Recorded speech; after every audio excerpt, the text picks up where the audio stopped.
नमस्कार, मैं हूं आपके साथ अंजलि। न्यूज टॉप 9 में आप सभी का स्वागत है। अमेरिका में ट्रंप बाइडेन के बीच तकरार अब सड़क पर आ गई है।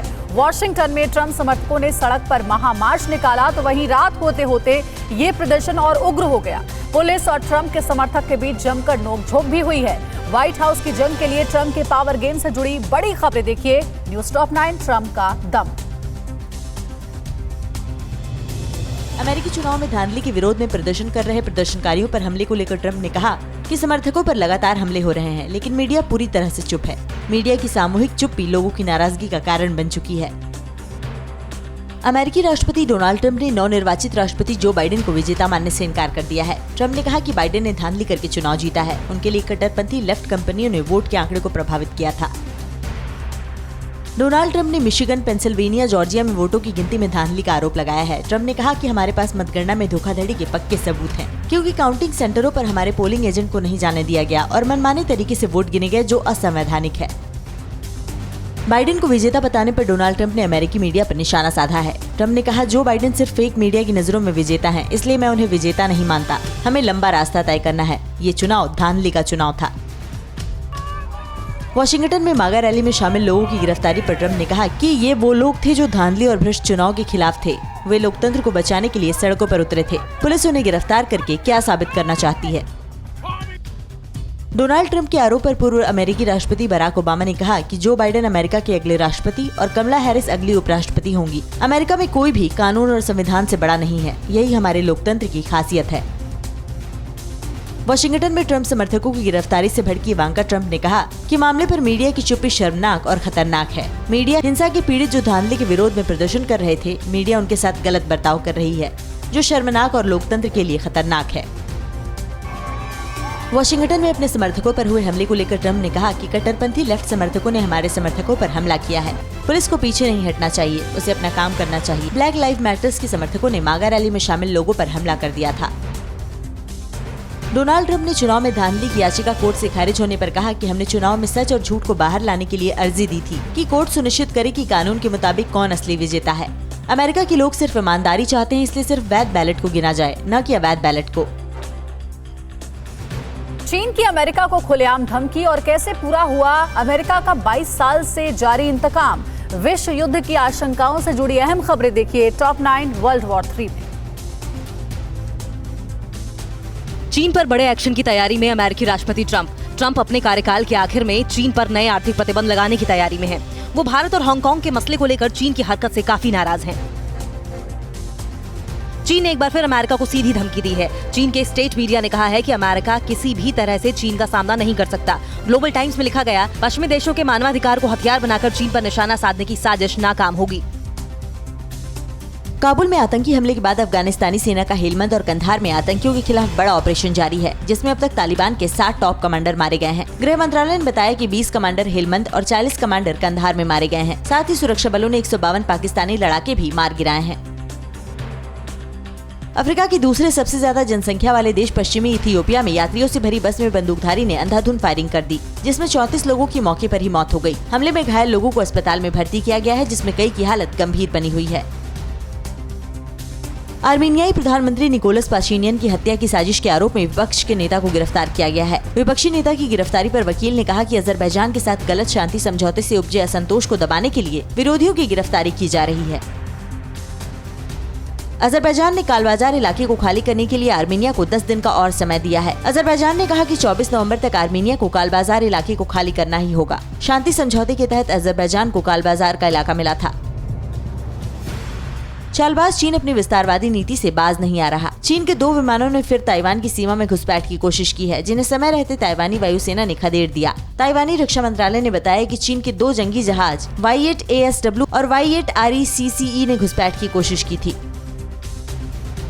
फ्रांस के राष्ट्रपति इमैनुअल मैक्रों ने अमेरिका के साथ सुरक्षा रणनीति को लेकर बड़ा बयान दिया है। मैक्रों ने कहा कि यूरोप में अपनी स्वतंत्र और स्वायत्त रक्षा रणनीति की जरूरत है, भले ही हमारे दोस्ताना संबंध अमेरिका की नई सरकार के साथ हैं। तीसरे वर्ल्ड वॉर की आशंका को देखते हुए रूस ने न्यूक्लियर एनर्जी से चलने वाले ऑटोनॉमस ड्रोन बनाए हैं, जो पूरे अमेरिका को तबाह कर सकता है, साथ ही समंदर में सुनामी ला सकता है। रूसी राष्ट्रपति पुतिन ने पोसाइडन नाम के टारपीडो ड्रोन को सेना में शामिल किया है। पाकिस्तान के अत्याचारों से परेशान बलूचिस्तान कब बनेगा नया देश? चीन में उइगर मुस्लिमों का जबरदस्त विद्रोह क्यों? अब प्यासा कैसे मरेगा ग्लोबल विलेन ड्रैगन? इन सभी खबरों के लिए देखिए टॉप 9 चीन पाक साजिश। पाकिस्तान के खैबर पख्तूनख्वा और बलूचिस्तान में मानवाधिकार का उल्लंघन। उत्तरी वजीरिस्तान में पश्तून तहफूज मूवमेंट में हजारों की संख्या में जुटे लोग प्रदर्शनकारियों ने पाक सेना के अत्याचारों का विरोध किया। पीटीएम के मुताबिक पिछले 10 साल में 30,000 से ज्यादा लोग लापता हुए हैं। चीन के अत्याचार के खिलाफ अब उइगर मुसलमान अपनी आवाज बुलंद करने लगे हैं। उइगर मुसलमानों ने यह साफ कर दिया है कि जब तक उन्हें चीन के अत्याचार से आजादी नहीं मिल जाती, उनका संघर्ष जारी रहेगा। चीन के शिलियान पर्वतों पर मौजूद हजारों ग्लेशियर पिघल रहे हैं। तेजी से ग्लेशियर पिघलना चीन के लिए मुसीबत बन सकता है। आने वाले समय में चीन में जल संकट का खतरा तेजी से बढ़ेगा, जिससे ग्लोबल विलेन पर कुदरत की भयंकर मार पड़ने की आशंका है। भारत ने आतंकवाद पर पाकिस्तान के आरोपों का करारा जवाब दिया है। विदेश मंत्रालय ने कहा है कि पाकिस्तान आतंकवाद को बढ़ावा देने वाला देश है। दुनिया का सबसे बड़ा आतंकवादी ओसामा बिन लादेन पाकिस्तान में ही मिला था और पाकिस्तान के पीएम ने उसे शहीद कहकर महिमा मंडित किया था और पीएम ने ये भी माना था कि अभी भी पाकिस्तान में 40,000 आतंकी मौजूद हैं। बीएसएफ ने दावा किया है कि एलओसी पर पाकिस्तान के 250 से 300 आतंकवादी भारत में घुसपैठ करने के लिए तैयार हैं। पाकिस्तानी सेना आतंकियों को घुसपैठ कराने के लिए लगातार कवर फायर दे रही है, लेकिन भारतीय सेना की मुस्तैदी के सामने उसकी साजिश सफल नहीं हो पा रही। पाकिस्तान की सरकार पूरी तरह से कंगाली के कगार पर है और अब चीन के सामने फिर कर्ज के लिए कटोरा लेकर पहुंच गई है। पाकिस्तान ने CPCA के मेन लाइन 1 प्रोजेक्ट के लिए $2.7 बिलियन यानी करीब 20,000 करोड़ रुपए का कर्ज चीन से मांगा है। चीन के साथ जारी तनाव के बीच भारत खुद को हर मोर्चे पर मजबूत करने की कोशिश कर रहा है। अब इसी महीने ब्रह्मोस सुपरसोनिक क्रूज मिसाइल की मारक क्षमता का टेस्ट करेगा। रक्षा मंत्रालय और DRDO इस महीने हिंद महासागर क्षेत्र में ब्रह्मोस मिसाइल की मारक क्षमता का परीक्षण करेंगे।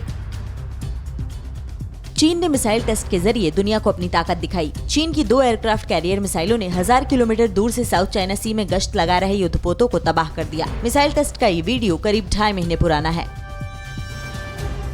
पाकिस्तान में महंगाई का बुरा हाल है। आटा, दाल, चीनी जैसी जरूरत की चीजों का भाव आसमान छू रहा है। पाकिस्तान के लोग इसके लिए इमरान सरकार को पूरी तरह जिम्मेदार मानते हैं। एक सर्वे में सामने आया है कि पाकिस्तान के 49% लोगों का ये मानना है कि महंगाई के लिए PTI सरकार ही जिम्मेदार है।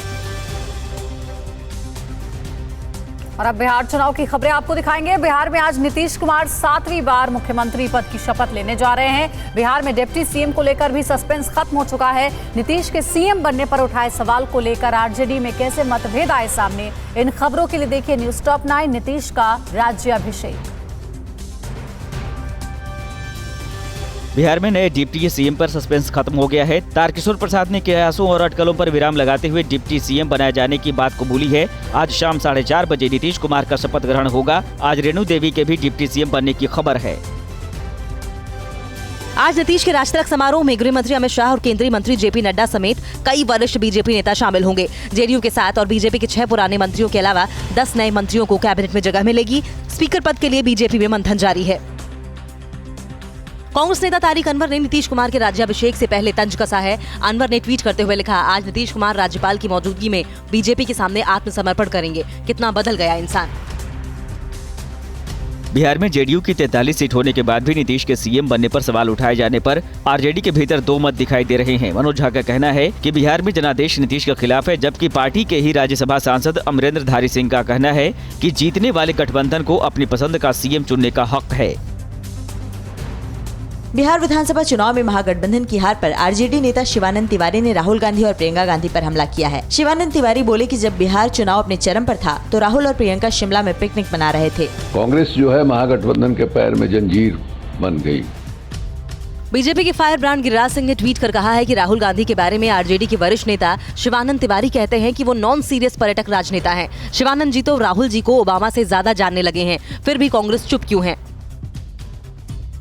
सुशील मोदी अब बिहार के डिप्टी सीएम नहीं होंगे, उन्हें कोई नई जिम्मेदारी मिल सकती है। इसकी जानकारी उन्होंने खुद ही ट्वीट कर दी है। सुशील मोदी ने ट्वीट में लिखा कि बीजेपी एवं संघ परिवार ने मुझे 40 वर्षों के राजनीतिक जीवन में इतना दिया कि शायद किसी दूसरे को नहीं मिला होगा। कार्यकर्ता का पद तो कोई छीन नहीं सकता। सुशील मोदी के ट्वीट पर केंद्रीय मंत्री गिरिराज सिंह ने लिखा कि सुशील मोदी जी कार्यकर्ता नहीं नेता हैं। उप मुख्यमंत्री का पद आपके पास था, आगे भी आप बीजेपी के नेता रहेंगे। पद से कोई छोटा बड़ा नहीं होता। भाई दूज के दिन शपथ लेने जा रहे नीतीश कुमार की बड़ी बहन उषा देवी ने अपने भाई के लिए पूजा की। TV9 भारतवर्ष से एक्सक्लूसिव बातचीत में उषा देवी ने नीतीश को अच्छे काम के लिए आशीर्वाद दिया। बजरी खिला करके हम उनको आशीर्वाद दे रहे हैं कि हमारे भाई बढ़िया से अथी करें। बिहार में कांग्रेस की करारी हार के बाद पार्टी के भीतर एक बार फिर बगावत की बयार बहने लगी है। महाराष्ट्र में आज से मंदिरों के द्वार श्रद्धालुओं के लिए खुल गए हैं। केदारनाथ धाम के कपाट आज से 6 महीने के लिए बंद हो गए। इन सभी खबरों के लिए देखिए टॉप 9 देश प्रदेश। बिहार चुनाव के बाद कांग्रेस में बगावत की आग तेज हो गई है। कपिल सिब्बल ने कांग्रेस नेतृत्व पर सवाल उठाते हुए कहा है कि CWC सिलेक्शन में लोकतांत्रिक प्रक्रिया की अनदेखी की गई। हार से भी सबक नहीं लेती कांग्रेस। महाराष्ट्र के सीएम के बेटे आदित्य ठाकरे पर सोशल मीडिया में टिप्पणी के बाद 3 शहरों में तीसरी बार जेल जा चुके समित ठक्कर ने खटखटाया सुप्रीम कोर्ट का दरवाजा। आरोप है कि समित ने आदित्य को बेबी पेंगुइन कह दिया था। ठक्कर की जमानत पर आज सुनवाई संभव है। केदारनाथ धाम में आज यूपी और उत्तराखंड के सीएम मराठा आर्मी की बैंड की धुन पर झूम उठे। मौका था बाबा केदारनाथ के कपाट बंद होने का। आज से 6 महीने के लिए बंद हो गए हैं कपाट। बाबा की डोली यात्रा में बड़ी संख्या में भक्त भी शामिल हुए। बाबा आदि योगी का ही आशीर्वाद है कि उसकी ऊर्जा से यहाँ मौजूद हजारों लोग भारी बर्फबारी के बीच बाबा केदार की डोली को ससम्मान पूरी ताकत और ऊर्जा के साथ स्थापित करने ले जा रहे हैं। महाराष्ट्र सरकार के आदेश के बाद आज से सिद्धिविनायक मंदिर समेत सभी धार्मिक स्थलों को खोल दिया गया है। नागपुर स्थित श्री गणेश टेकड़ी मंदिर को दर्शन के लिए खोल दिया गया। बड़ी संख्या में भक्त पूजा अर्चना के लिए जुटे। रविवार को हल्की बूंदाबांदी के बाद दिल्ली वालों को प्रदूषण से थोड़ी निजात मिली। हालांकि स्थिति अब भी गंभीर बनी हुई है। दरअसल दीपावली को आतिशबाजी के बाद रविवार की सुबह दिल्ली में प्रदूषण का स्तर 500 से पार हो गया था। दौसा में अचानक मौसम ने करवट ली। तेज हवाओं के साथ बारिश हुई। कई जगहों पर बेर के आकार के ओले गिरे। ओलावृष्टि और बारिश से किसान खुश हैं। इस बारिश से रबी की फसल को फायदा होने की उम्मीद है। देश भर में आज भाई बहन का त्योहार भाई दूज मनाया जा रहा है। उत्तर प्रदेश के प्रयागराज में बहनों ने श्रद्धा की डुबकी लगाने के बाद संगम के तट पर पूजा अर्चना की। प्रधानमंत्री नरेंद्र मोदी ने भी ट्वीट कर भाई दूज की शुभकामनाएं दी हैं। कोरोना संकट के बीच आर्थिक गलियारे से अच्छी खबर है। भारत के टॉप रिटेल ट्रेड बॉडी के मुताबिक इस साल दिवाली सीजन में खरीदारी 10.8% बढ़ी। CIT के मुताबिक त्योहारी सीजन के दौरान उसके सदस्यों की बिक्री बढ़कर 720 बिलियन रुपए से अधिक हो गई है। बिहार के नक्सल प्रभावित गया में नक्सलियों ने पंचायत भवन को डायनामाइट लगाकर उड़ा दिया। डुमरिया प्रखंड के बोधीबिरहा गांव में नक्सलियों ने बिहार में NDA सरकार और पुलिस अर्धसैनिक बलों के खिलाफ लोगों को भड़काने वाले पर्चे भी लगा दिए। इस घटना से लोगों में दहशत है। फिक्र आपकी, सोमवार से शुक्रवार रात 9 बजे सिर्फ TV9 भारतवर्ष पर।